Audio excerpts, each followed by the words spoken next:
Bienvenidos a la formación de técnicas de remodelación y reconducción ungueal de uñas encarnadas. En esta parte vamos a hablar de la teoría y en la segunda fase realizaremos las prácticas y podremos ver cómo se realiza la técnica y para qué nos sirve. A menudo, en consulta, vemos uñas alteradas de forma aislada, como puede ser una infección por onicomicosis, las uñas encarnadas o bien asociadas a alteraciones sistémicas como puede ser una psoriasis. En este caso, solemos ver en consulta que los pacientes no refieren una mejoría inmediata y creemos que la remodelación ungueal solo está dirigida a embellecer la uña. Pero en esta formación vamos a ver que podemos ayudar a nuestros pacientes a reconducir este tipo de uñas de una forma mucho más conservadora. ¿Por qué remodelaremos la uña? Principalmente porque favorece aumentar la superficie de contacto de los dedos con el suelo, favoreciendo al mismo de estabilidad y mejorando la marcha, la deambulación.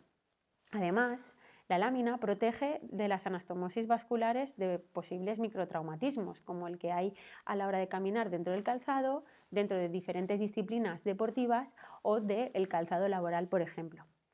La uña tiene funciones y requiere proteger el extremo distal de los dedos. Como he dicho anteriormente, nos facilita el rascado, aunque no sea tan común en la zona de los pies.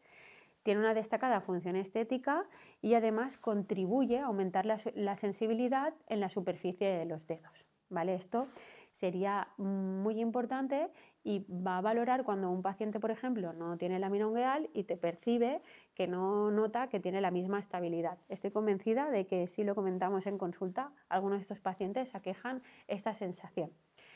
Estoy convencida de que todos nosotros tenemos este tipo de uñas en consulta y creo que con este tipo de técnica podemos ayudar a muchos de nuestros pacientes.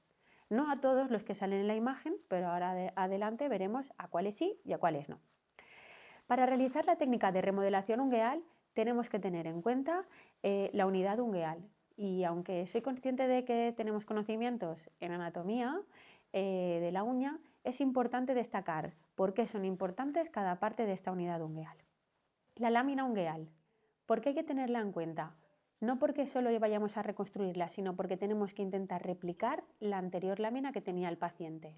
No intentaremos hacerla más ancha, evitaremos hacerla más larga para evitar que al hacer una prótesis muy larga, cuando el paciente deambule, pueda hacer como un efecto toldo y hacer una avulsión de la poca lámina que podamos tener adherida.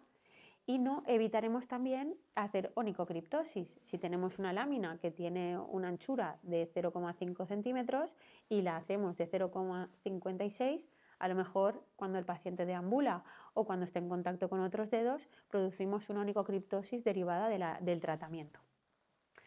La matriz ungueal es una parte muy importante, no tanto a la hora de realizar la reconstrucción, sino a la hora de explicarle al paciente cuáles pueden ser los resultados.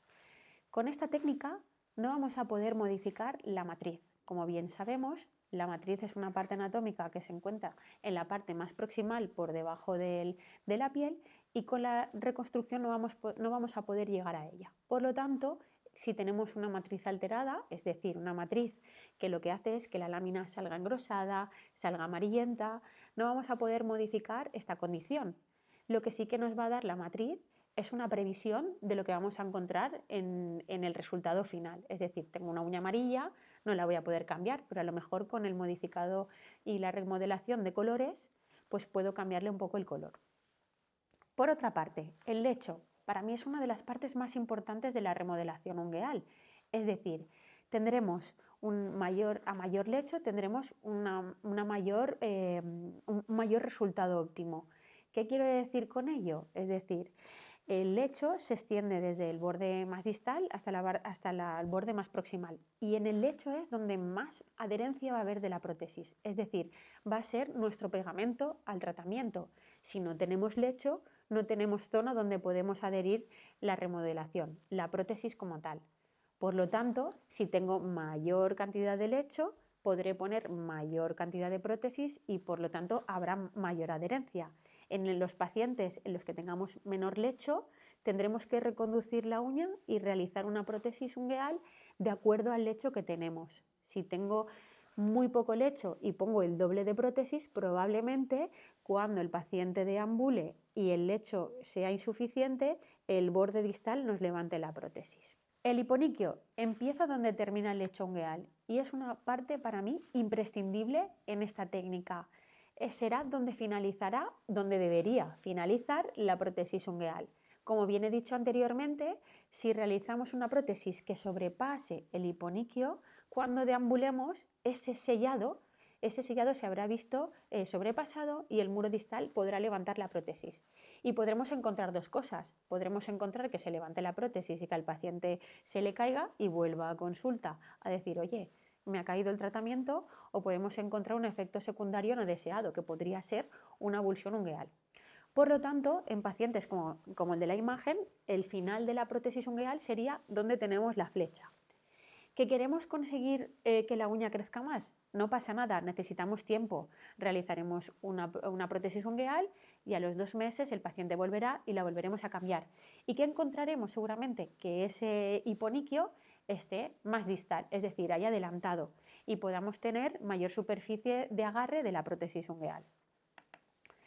Los pliegues ungueales, como bien sabemos, son los pliegues generalmente laterales a donde acaba la uña, que suelen cubrir el 75% de la periferia de la lámina ungueal y, como bien sabemos también, suelen generar y pueden llegar a generar también matriz. Por eso es importante respetarlos. Alrededor del pliegue ungueal y entre la uña nos encontramos el surco. Y yo considero que para realizar esta técnica los surcos deben preservarse. ¿Por qué? Porque en el surco se producen los elomas, se produce la uña encarnada y se produce una discrepancia de espacio entre lo que es el rodete, ¿no?, el pliegue, y la uña. Por lo tanto, cuando realicemos la técnica, 1, necesitamos que ese espacio se preserve. 2, necesitamos que ese espacio esté sano, es decir, no haya una inflamación, no haya eritema y no haya una herida abierta. ¿Por qué? Porque si intentamos poner una prótesis encima de una herida abierta, tendremos otro efecto secundario no deseado. El crecimiento de la uña para nosotros también es un ítem a tener en cuenta, porque nos va a hacer una previsión de lo que podremos darle al paciente y a nosotros mismos de lo que será ese tratamiento. Existen múltiples estudios de cuánto mide la uña, es decir, en este caso, por ejemplo, en este estudio se determinó que el crecimiento medio de las uñas es de 0,1 milímetros día, es decir, 3 milímetros mes. Y por lo tanto, que la uña, como bien sabemos, desde que se genera la primera célula en la matriz hasta que llega a la zona del hiponiquio, suelen tardar unos 12 o 18 meses. ¿Qué queremos decir con esto? Que a la hora de hacer una previsión del tratamiento, como he dicho anteriormente, tenemos que tener en cuenta qué tipo de paciente tenemos delante, en qué zona de España vivo, en qué zona del mundo vivo, en qué época del año me encuentro. Es cierto que vamos a probablemente tener una mejor evolución, o no mejor evolución, pero sí un mayor crecimiento de la uña asociado a una mayor evolución del tratamiento en pacientes jóvenes, porque crecen las uñas mucho más rápido, en el pie dominante, ¿no? Es muy común cuando el paciente acude a consulta y te dice, es que solo me crecen las uñas de los dedos gordos, ¿no?, porque es el dedo que más contacto tiene y que más estímulos tiene, ¿no? En pacientes que tienden a romperse las uñas, en climas cálidos, incluso durante el embarazo. Sin embargo, vamos a ver que el crecimiento de la uña y por lo tanto la evolución del tratamiento puede ser más lenta en pacientes con malnutrición, enfermedades crónicas, trastornos circulatorios, supuestamente en la lactancia, en invierno o en climas fríos, y en el síndrome de la uña amarilla o en pacientes que toman medicación como el metotrexato, la azatioprina o el etretinato. Además, el gel de remodelación lo vamos a poder combinar con otros tratamientos conservadores, como es la espiculotomía, es decir, podemos realizar una espiculotomía y luego realizar la remodelación ungueal, que va a ser lo más común. En algunos casos en los que veamos que el paciente durante el tratamiento puede tener una leve inflamación por la compresión de la prótesis o porque el paciente se haya dado un golpe, podremos utilizarlo con el agua de buró. Podemos incluso en algunos momentos aplicar el argenpal, aunque no es el tratamiento más idóneo, pero podríamos realizarlo porque no está contraindicado. Se puede realizar el taponamiento del canal, como hemos dicho antes, es decir, entre el pliegue ungueal podemos aplicar tamponade, que es decir, un mechado de gasa para ayudar a reconducir los rodetes.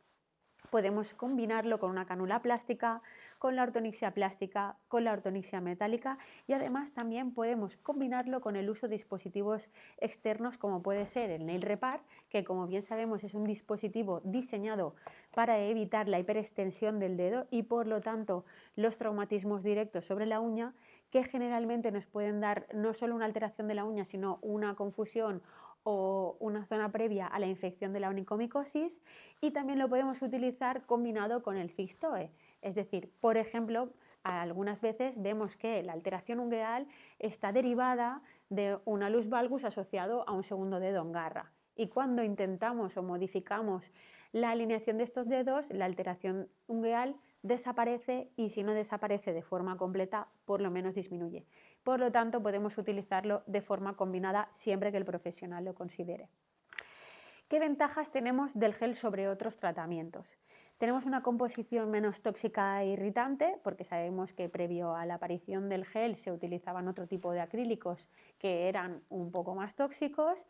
No es inoloro, por lo tanto es algo interesante de cara no solo a la manipulación, sino que además cuando entramos en consulta y vemos que nuestra consulta no huele a un producto químico, le da cierta calidad al tratamiento en la consulta. Es de fácil aplicación porque no necesita ninguna mezcla, como podríamos hacer el símil con la catalización, el proceso de catalización de las siliconas o como refieren alguna vez a algún otro tipo de tratamientos.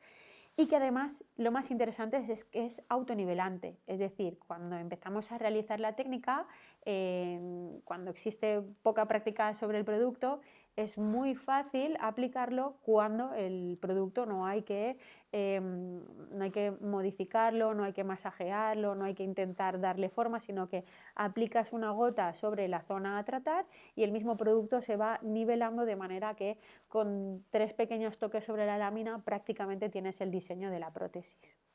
Tiene una técnica monofásica, es decir, que se adhiere sin problemas, teniendo en cuenta que debemos tener una parte del lecho importante, que es transparente, nos va a ofrecer más transparencia cuando el producto sea más transparente, porque como hemos dicho previamente y como vemos en la imagen, vamos a ofrecer 2 colores que además se pueden mezclar y en función del porcentaje que pongas del gel transparente o el gel que es más rosáceo vamos a tener una gama de colores diferente. Este tipo de producto nos da cierta transparencia. ¿Y qué nos da esta transparencia? Como bien sabemos, la lámina ungueal no tiene color, es una estructura que es transparente y que el color lo va a dar el lecho, es decir, si tenemos una prótesis que es transparente y tenemos un lecho sano, tendremos una prótesis muy natural. En cambio, cuando tenemos alteraciones digitales ungueales que confieren a esta uña un color pues, más oscuro, más amarillento, podemos aplicar el gel de color rosa o combinarlo con el transparente. Nos permite desarrollar finalmente un protocolo de trabajo más profesional que nos aísle de lo que es el tratamiento de estética convencional. Y por lo tanto, con este producto vamos a encontrar una prótesis ungueal muy similar a lo que sería una uña de forma natural. Si realizamos la prótesis y la desprendemos o cuando al paciente le cae, la cogemos y la palpamos, la presión y la flexibilidad que te confiere este material es muy similar a una uña y por lo tanto siempre será ideal sustituir o aplicar tratamientos que sean lo más parecido a lo que nuestro cuerpo produce. ¿Podemos utilizar el gel como tratamiento para una onicolisis total? La respuesta es no. Es una pregunta muy habitual y a día de hoy no existe ningún producto que se pueda pegar directamente al lecho sin que haya una parte de lámina ungueal. Es decir, al mínimo, entre mínimo 3-5 milímetros de lámina para que haya una zona donde se pueda anclar y luego poder adherirse al lecho. En algunos casos hemos llegado a poner la prótesis y el paciente ha durado un día o 2 con la remodelación ungueal, pero no es un tratamiento que yo te recomendaría para utilizarlo en pacientes con onicolisis total secundaria a una cirugía ungueal. Una de las preguntas que más nos podemos hacer como profesionales es si nos estamos comparando con el mundo de la estética y generalmente esta técnica lleva ya muchos años establecida dentro del mundo profesional de la podología. Ya hace mucho tiempo, en el 2014, una dermatóloga hizo esta publicación en la que realizaba la remodelación ungueal con gel en pacientes con alteraciones ungueales como podía ser la traquioniquia, las líneas de BO, el pitting, la sonicorrexis, porque los pacientes referían que no encontraban una mejoría sobre la uña. Y en lo que esta investigadora pensaba que podía ser un tratamiento estético, acabó siendo una mejora sobre la lámina ungueal del paciente, en algunos casos, por supuesto, no definitiva, pero sobre todo con una satisfacción del paciente bastante interesante. Como podéis ver en la imagen, casi todos los pacientes referían una satisfacción del tratamiento por encima de 8. Tan solo uno refirió una mejoría o una satisfacción de 7.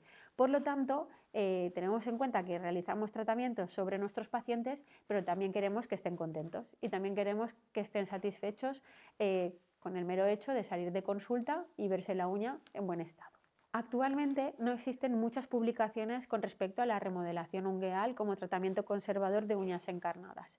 Conocemos el vendado con la gasa, con el mechado común que conocemos comúnmente como podólogos, pero podemos encontrar que en 2013 sí que se hizo un estudio en el cual se realizaba un mechado del canal con cianocrilato que parecía que ayudaba a que la uña no se encarnara. A día de hoy tenemos que tener en cuenta que estos productos son sensibles a la piel y no deberíamos utilizarlos en consulta, y fue en 2023 cuando realizamos un trabajo en el que comparábamos el mechado de gasa común que realizamos para la sonicocriptosis, un estadio 1 o 2A, y la remodelación ungueal que ayudaba a reconducir este canal. El resultado fue muy bueno, puesto que no solo los pacientes tenían una mayor satisfacción con el tratamiento, con la remodelación y reconducción ungueal con el gel, sino que además, como podemos ver en los resultados, se observa que con la remodelación ungueal los pacientes que habían tenido uña encarnada tenían menos dolor y tenían menos recurrencia de la onicocriptosis. Por lo tanto, en este estudio de 2023 podemos concluir que este podría ser un tratamiento conservador de elección al común mechado de gasa para las uñas encarnadas en un estadio 1 o 2A.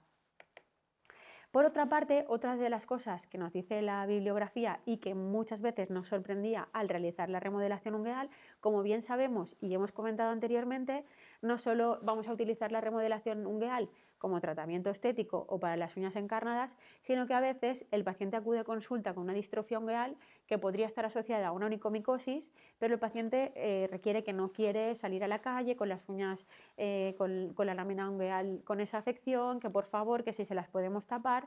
Como profesionales sanitarios que podemos prescribir, podemos realizar una combinación del tratamiento mediante medicación oral en pacientes con onicomicosis, evidentemente previa realización de un cultivo para saber qué microorganismo debemos atacar, y podemos realizar una remodelación ungueal. No solo como tratamiento estético, sino que además, al realizar una prótesis sobre la uña, podemos prevenir y preservar, como hemos dicho al principio de la presentación, estos microtraumatismos sobre esta uña que está alterada. Tenemos en cuenta que los pacientes que llevan mucho tiempo con una afección ungueal derivada de una onicomicosis son pacientes que se han limado mucho la uña, que se les ha fresado mucho la uña y por lo tanto tenemos una lámina débil. Si le podemos dar una capa de remodelación ungueal y conferirle cierta estabilidad y cierta dureza, en muchas ocasiones encontramos que el paciente cura esta infección mucho más rápido, siempre y cuando, y previo cultivo, demos medicación oral para el tratamiento del mismo. ¿Por qué además creemos que la remodelación ungueal puede ayudar a la curación de las uñas infectadas por onicomicosis? Como bien dice la bibliografía, y aunque no sea algo que se use en el ámbito de esta nación, ya la bibliografía nos dice en el año 2015 y 2016 que en ciertas áreas de la salud se utiliza la luz ultravioleta como tratamiento para la onicomicosis. Y como bien veréis ahora adelante, para realizar esta técnica requerimos de luz ultravioleta para polimerizar la prótesis. Por lo tanto, estamos utilizando dos herramientas que está demostrado que pueden ayudar a mejorar esta afección. A esta técnica no deberíamos llamarle vamos a reconstruir uñas, sino que deberíamos llamarle técnica de polimerización ungueal. ¿Por qué? Porque estamos tratando con polímeros que se autopolimerizan cuando aplicamos una luz ultravioleta. Es importante que cuando vayamos a utilizar el gel dispongamos de la luz ultravioleta adecuada. En este caso no nos valdrán las lámparas que solo tengan LED. ¿Por qué les llamaremos no polimerización, sino fotopolimerización ungueal? Porque el gel, que es un conjunto de monómeros y oligómeros, necesita de esa luz ultravioleta, que es un fotoiniciador, es decir, es el que va a hacer que polimerice, ¿no? Lo que sería el símil con las siliconas, con las ortesis de silicona que necesitan un catalizador. En este caso necesitaríamos la luz ultravioleta, que Hervitas predispone de una lámpara narco y esta lámpara de luz ultravioleta en forma de lápiz para que polimerice, tengamos un producto, ¿no? Una prótesis dura que no se deforme, que será para nosotros el polímero completo. Por lo tanto, mi recomendación a la hora de explicarlo al paciente y de anotarlo en la historia clínica es que estamos realizando un tratamiento de fotopolimerización ungueal. ¿Qué dudas nos surgen de la realización de esta técnica? La primera que nos surge es, ¿estamos utilizando una lámpara de luz ultravioleta? ¿La podemos asociar al melanoma? Este estudio concluye ya hace muchos años que la corta exposición de una uña a una lámpara de luz ultravioleta no confiere un riesgo posible de aparición de cáncer o melanoma. Aunque actualmente pueda existir cierta discrepancia, cuando realizamos la remodelación ungueal, solo vamos a introducir el dedo debajo de la lámpara aproximadamente 1,5 minutos en total.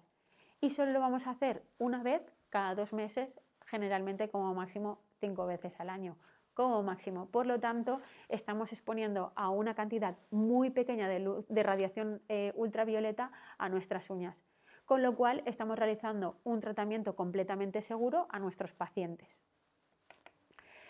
¿Qué indicaciones tiene esta remodelación ungueal?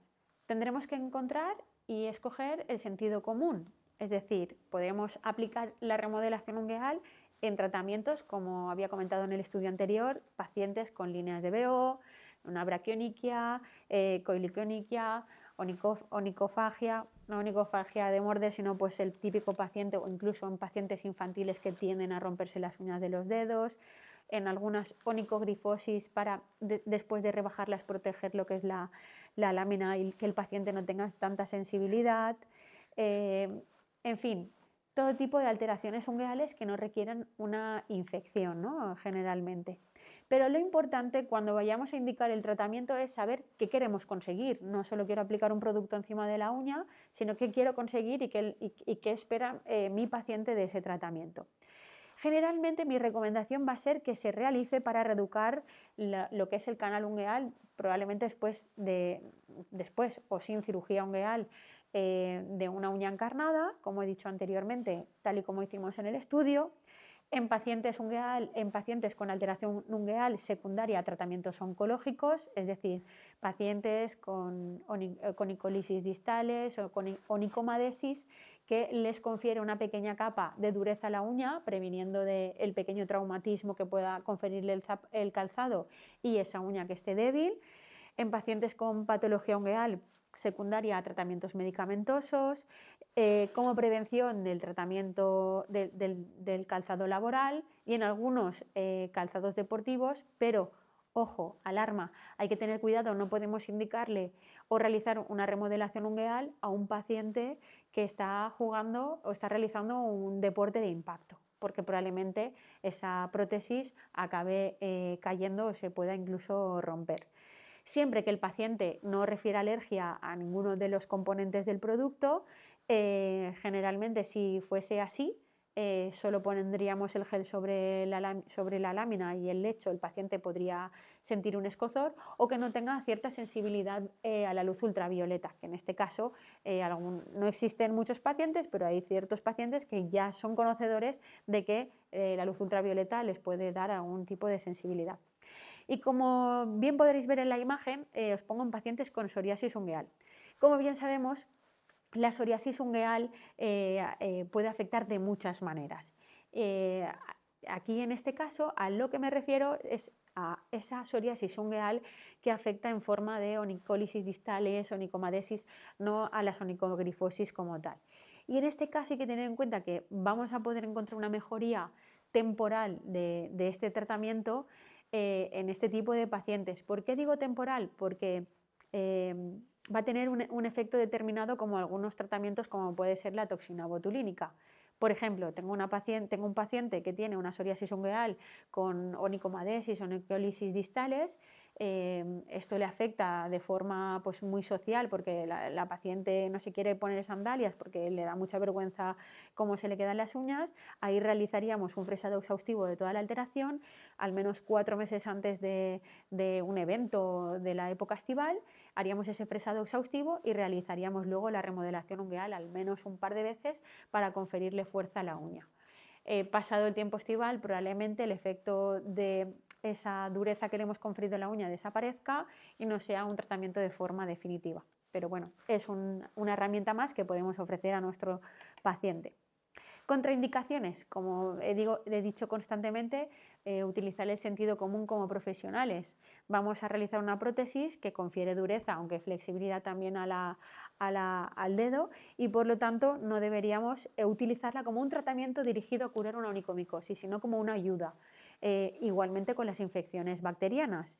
No deberíamos, como he dicho, y quiero ser repetitiva para que quede claro, que no deberíamos utilizarlo siempre que haya una herida abierta, es decir, cuando haya una onicocriptosis en un estado activo, cuando creamos que en el lecho puede haber un tumor glómico o un posible quiste o incluso que tengamos una exostosis ungueal. ¿Por qué? Porque va a generar probablemente un efecto secundario no deseado, que es que la uña no crezca bien, ¿vale? Estos serían pues, ejemplos muy claros. Como he dicho que una indicación es aplicarlo como tratamiento coadyuvante a una cirugía ungueal, como puede ser el fenol o un winograd o un frost o la técnica elegida, tengo que dejar claro que la técnica o el tratamiento se realizará cuando la cirugía haya curado en su totalidad. ¿Vale? Es decir, en esta imagen no deberíamos aplicar la prótesis, deberíamos acabar a que el paciente haga todo el proceso de curación y una vez tenga realizada el alta de la cirugía, aplicar la remodelación como reconducción del canal. ¿Vale? No tiene sentido aplicarla en pacientes encamados, esta es una imagen muy clara. Es un paciente que suele solicitarte, oye, ¿qué me puedes hacer aquí? Son pacientes que no compensa realizar una prótesis ungueal porque no tiene ningún fin. En la onicólisis total, como he dicho anteriormente, aquí no tendríamos zona donde anclar la prótesis. Y en posibles lesiones dérmicas, ¿no? Es decir, que no conozcamos. Tengo un paciente que viene toda la vida y que sé que su nebus está controlado y que no avanza y que tiene el mismo tamaño y necesito reconducirlo o necesito ayudarle a que esta uña tenga mejor pronóstico, podemos realizarlo porque la prótesis es transparente. Pero si es una primera visita, no tenemos claro esa lesión de dónde viene, el paciente no sabe indicarlo, pues alarma y hay que valorar si compensa el aplicar el tratamiento o no. Muy importante, previo a realizar una remodelación o una reconducción ungueal, descartar si existe una exostosis ungueal. Porque, aunque como profesional y compañera lo he realizado, el efecto secundario no ha sido bueno. Es decir, el paciente en su primer momento quería que la uña le iba a crecer mejor. Efectivamente, la uña creció, pero debido a la presión que realizaba la exostosis, la uña, como podéis ver en la imagen, acabó creciendo, pero desprendida del lecho. Por lo tanto, no tenemos un tratamiento que sea efectivo, ¿vale? Estaríamos realizando pues, un efecto secundario no deseado. Estas son imágenes muy concretas de alteraciones fúngicas y bacterianas, es decir, no deberíamos aplicarlo cuando el paciente esté en un estadio muy inicial, sino que yo previamente os recomendaría que hicieseis una limpieza de toda la infección, esperaría unas semanas, incluso con algún tratamiento tópico, para intentar de neutralizar al máximo la posible infección del lecho y de la lámina, y luego, como he dicho anteriormente, me valoraría realizar una remodelación con fines de reconducción, siempre con previa medicación oral y control de la lesión, que, como también hemos indicado, al ser un tratamiento que es transparente, nos permite ver si en algún momento aparece alguna posible sobreinfección, que podría aparecer sin que previamente hubiese tenido una infección. Y como he dicho previamente, yo a día de hoy no he tenido ningún efecto secundario no deseado con la luz ultravioleta, es decir, sí que es cierto que cuando aplicamos la luz para que polimerice el paciente los primeros segundos puede sentir cierto quemazón por el calor que desprende la reacción química al realizar la polimerización, pero no he tenido ningún paciente que pueda tener pues, una reacción alérgica a la piel. Muy bien. ¿Qué necesitaremos para realizar la remodelación ungueal? El kit que nos ofrece Hervitas es muy sencillo, nos ofrece ya todo lo necesario para realizar la técnica. Dentro de este kit vamos a encontrar el gel, que ofrece el gel de forma transparente, de color transparente, nos va a ofrecer todas las fresas de tungsteno que necesitamos previamente para preparar la uña, es decir, no vamos a poder aplicar la prótesis previo a haber trabajado la uña. Siempre se va a recomendar un fresado exhaustivo, fresar toda la zona que esté desprendida del lecho, como he dicho, insisto, limpiar bien los canales, para eso tenemos la fresa de canales diamantada, nos va a ofrecer la espátula de modelado y nos va a ofrecer también luego las fresas que nos sirven para darle el pulido y toque más natural a la uña. Además, de forma extraordinaria, Hervitas introduce este cepillo metálico para que posteriormente a cada intervención limpiemos el residuo del acrílico, que puede hacer que luego con el jabón y los materiales de desinfección y en el autoclave pues no podamos acabar de eliminar de nuestro producto. Mi recomendación va a ser que siempre utilicéis el mismo kit para las remodelaciones ungueales y que lo discriminéis de lo que son las fresas que tenéis en consulta para realizar las quiropodias convencionales.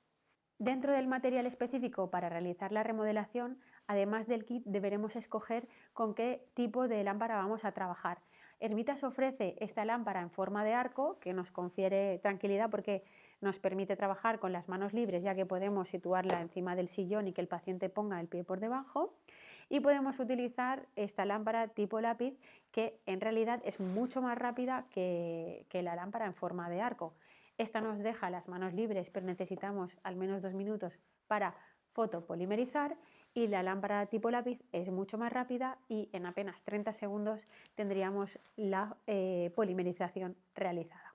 Otro elemento imprescindible dentro de la remodelación ungueal y que tenemos que tener siempre a mano es el alcohol de 96 grados. ¿Por qué? Porque lo vamos a necesitar previo a la aplicación del gel y posterior a la aplicación del gel cuando sale de la lámpara.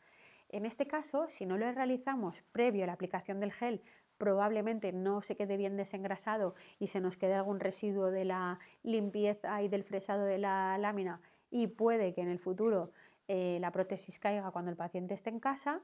Y si tampoco lo aplicamos cuando el paciente saca el pie debajo de la lámpara, solemos pensar que no se ha realizado una fotopolimerización completa. Por lo tanto, habría que aplicar la gasa con el alcohol posterior a sacar la uña debajo de la lámpara, para no tener esa sensación de que queda pegajoso o que queda como adhesivo arriba de la prótesis y que algo no hemos hecho bien.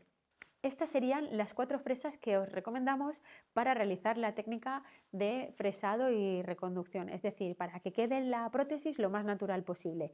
Este tipo de fresas están diseñadas para trabajar acrílicos, que es el material del que está confeccionado el gel. Principalmente podéis escoger las fresas que más confort y comodidad os den, pero siempre os vamos a recomendar, para que sea lo más natural posible, las que están en el kit.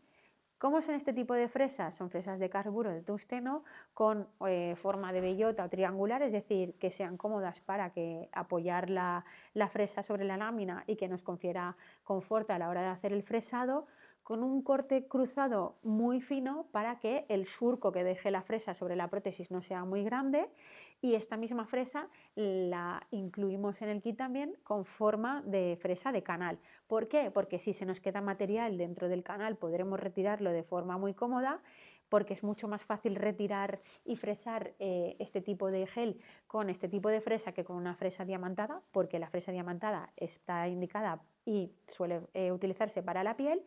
Y luego estas dos fresas que nos van a generar esa textura y ese aspecto más natural.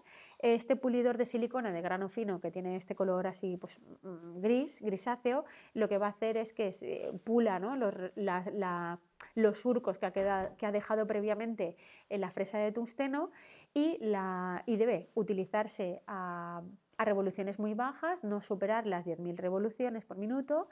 Y el pulidor de silicona lo que va a hacer es ofrecerle ese brillo natural a la uña que no tendría si no lo aplicamos.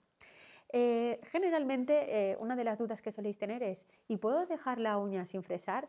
Se puede hacer, pero ¿qué ocurre? Que cuando el paciente introduce el pie dentro del calzado y empieza a rozar la prótesis con el calzado, nos vemos que puede haber un cambio de color, porque sin querer hay un pulido natural y nos encontraríamos con una prótesis de dos colores. Por lo tanto, mi recomendación va a ser siempre que realicéis toda la técnica de principio a fin. ¿Y cuáles serían los pasos del gel, ¿no? He intentado resumirlo de la forma más fácil, y lo que realizaríamos previamente, e insisto, debería ser un fresado exhaustivo de la lámina. No solo rebajarla y dejarla blanca, sino cualquier trozo de la lámina ungueal que no esté pegado al lecho hay que eliminarlo. ¿Que cuesta un poquito más? No pasa nada, aplicamos un poco de agua, un poquito de desinfectante, intentamos rebajarlo para que luego nos quede un surco o un hueco vacío entre la prótesis y el lecho. Retiramos el polvo residual con la gasa y el alcohol, y os recomendaría que para esta técnica, si utilizáis un sistema de fresado húmedo, desactivéis lo que sería el agua, porque nos interesa sellar una prótesis, sellar un lecho que no esté húmedo. Si utilizáis una técnica húmeda y sellamos el lecho con un fresado húmedo, probablemente con el tiempo encontremos una onicomicosis no deseada. Por lo tanto, la recomendación para la técnica va a ser un fresado seco. Posteriormente retiramos, si hace falta utilizar pues, un poco de líquido, agua, desinfectante para quitar residuo de la lámina, podemos hacerlo, pero mejor intentar hacerlo siempre con un fresado seco, insisto, es muy importante. ¿Que se nos ha quedado tras pasar la gasa, o que hemos tenido que desinfectar un poco la zona porque nos ha costado eliminar el detritus? No pasa nada.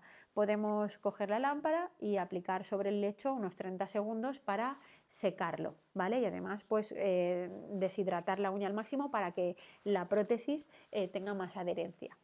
En el siguiente paso lo que realizaremos es aplicar con la espátula el gel sobre la lámina, y como he dicho anteriormente, con un pequeño toque dejas caer la gota y el gel busca su espacio, e intentamos con la lámina acompañarlo dándole la forma, y cuando veamos que es una forma que nos gusta, aplicamos la lámpara. Podemos incluso, si estamos en un proceso inicial que nos cuesta un poco la técnica, os diría que os declináis por la lámpara en forma de arco para con la otra mano aguantar el dedo, porque casi todos los dedos que vienen a consulta tienen una leve hiperextensión, y por lo tanto cuando el paciente mete el dedo debajo de la lámpara, lo que ocurre es que intenta golpearla. Entonces el tener este tipo de lámpara nos permite coger con una mano el dedo y aguantarlo, y con la otra mano, con la espátula, podemos acompañar el gel mientras se polimeriza. ¿Qué podemos hacer también? Mi recomendación es, para empezar a realizar la técnica, es mejor ir aplicando capas, y si nos hemos dejado una parte, esperar y volver a hacer otra capa, ¿vale? Sin embargo, si creéis que os puede ser más fácil, no está contraindicado y se puede realizar también mientras se está polimerizando, aplicar un poco más de gel. Lo único que hay que tener en cuenta es que si estaba a 30 segundos y aplico más gel, habrá que sumar otros 30 segundos, 15, 20, si es una gota muy pequeña. ¿Qué nos puede pasar en este caso si vamos aplicando gel y no quitamos la lámpara? Que el paciente perciba una sensación de quemazón. Suele ser normal y no pasa nada, no vas a producir ninguna quemadura, simplemente apagamos la lámpara, retiramos el pie de la lámpara y podemos, pues con una gasa con alcohol por debajo, refrescar el dedo, o con la pistola de agua refrescar el dedo por debajo. No pasaría nada y sería totalmente práctico y fácil de realizar. Una vez retirado el dedo debajo de la lámpara, como podemos ver en la imagen, encontraremos una masa que brilla y es importantísimo, esto es muy importante, aplicar el alcohol para quitar ese material adhesivo que confiere el producto, y procederemos a realizar el fresado como el profesional considere que sea más cómodo para él. Es decir, yo voy a recomendaros que realicéis primero un fresado uniforme de la parte superficial para intentar que quede la lámina lo más curva y natural posible, y con los residuos que puedan quedar por los laterales utilizar la fresa de canal. Posteriormente, previamente, utilizaremos la fresa de color gris para pulir y quitar ese surco que ha dejado la fresa de tungsteno, y para finalizar utilizaremos el pulidor de color amarillo, que lo que va a conferirle a la prótesis es ese brillo natural y parecido a la lámina original. Estas dos últimas fresas, los dos pulidores de silicona, insistir que deben trabajarse a bajas revoluciones y no se recomienda introducirlos dentro del autoclave. ¿Por qué? Porque es silicona y se puede romper. Por lo tanto, cuando lo estéis utilizando veréis que este producto se deshace, es decir, el pulidor, mientras lo vas aplicando, se va deshaciendo. Por lo tanto, en este caso en el que estamos utilizando y fresando sobre un material inerte que está preservado en un bote, pues no podemos producir ninguna infección, y con un desinfectado común con ultrasonidos sería suficiente. Pero no se recomienda introducir estas dos fresas de silicona dentro del autoclave. Si no realizamos la técnica con el protocolo establecido, en ciertas ocasiones podemos encontrarnos efectos secundarios no deseados, como podría ser una sobreinfección, una onicólisis, una onicocriptosis por haber realizado una prótesis demasiado ancha, o incluso en algunos casos una vesícula serosa por haber realizado, por ejemplo, una prótesis muy gruesa sobre un dedo que sea muy fino. Pero en la mayor parte de los casos vamos a encontrar el éxito del tratamiento. Estos serían efectos secundarios no deseados de la aplicación de la prótesis mal, o de que el paciente no haya venido a los 2 meses de realizar el tratamiento. Podemos encontrarnos una pseudomona, podemos encontrarnos la prótesis que ha caído y que el paciente se ha recortado la uña y que está desprendida del lecho, otra onicólisis. En esta imagen se puede ver cómo ha crecido mucho la prótesis ungueal. En la parte de color que la paciente se había pintado con una laca de uñas, vemos el cambio de lo que es la prótesis al crecimiento de la uña. En este caso el paciente tendría que haber venido previamente, o una onicocriptosis en la cual está tan avanzada que la prótesis incluso ha caído. Generalmente vamos a tener un muy buen resultado, no solo como el elemento terapéutico, sino a nivel estético, porque existen pocos tratamientos en podología en el cual el paciente sale de la consulta viendo resultados y satisfecho. En el mundo en el que vivimos, la estética afecta mucho a nuestras decisiones, y aquí tenéis imágenes del pre y post de remodelar uñas, en las que no solo lo realizamos con un fin estético, sino que lo realizamos también para preservar el lecho, intentar bajar el muro y que no se nos atrofie, para prevenir posibles cirugías, onicólisis asociadas al calzado laboral, una onicodistrofia asociada a una onicomicosis, onicodistrofias asociadas a la deformidad de la uña o al tipo de calzado. Pero generalmente pues vamos a encontrar un éxito rotundo con este tratamiento, que espero que os sea útil en el día a día de vuestra consulta. Muchas gracias.